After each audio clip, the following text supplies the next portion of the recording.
ঠিক আছে তো? আরে বুঝছি তো, বইও না। বিসমিল্লাহির রহমানির রহিম। এখন তো বেগুনও সারকে বক্তৃতা দিয়ে ফেলাই।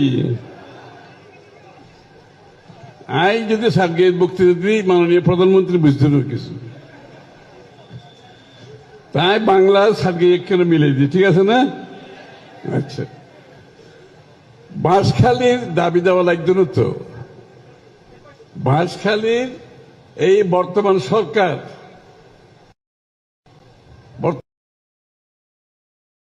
জনাব তারেক রহমানের রাজনীতি কমপ্লিটলি ভিন্ন ধরনের রাজনীতি। এই রাজনীতি আর দেখুন না, গোড়া বাংলাদেশের যুব সমাজ, শিশু, মহিলা, কৃষক, শ্রমিক, ব্যবসায়ী, পেশাজীবী, অন্যান্য দেখুন না, এই বাজেটের মধ্যে কেউ বাদ গিয়ে না। প্রত্যেকটি মানুষের সমস্যা মাননীয় প্রধানমন্ত্রীর কাছে জানা আছে, এবং প্রত্যেকটা মানুষের জীবন ধারণ জন্মোত্তর মৃত্যু পর্যন্ত রাষ্ট্রের দায়িত্ব কেন পালন করেন ফলে মাননীয় প্রধানমন্ত্রী নতুন রাজনীতি শুরু করছে।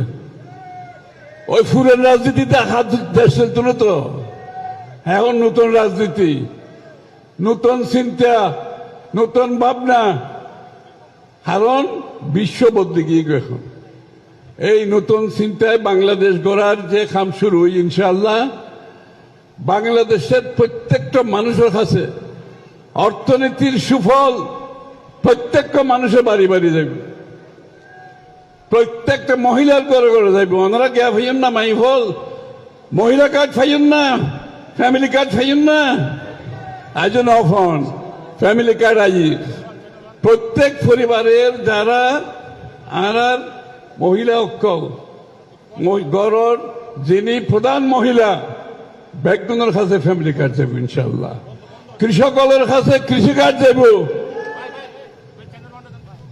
আর আলেম ওলামা মিলি আলাদা বাতা দেওয়া হই,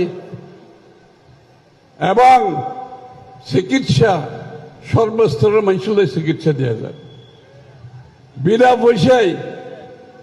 শরীর খারাপ না হইবার লাই যত ব্যবস্থা তার ব্যবস্থা করা যায়। শিক্ষা স্বাস্থ্যর খাতে সবচেয়ে বেশি বরাদ্দ দেওয়া গিয়ে, ঠিক আছে না?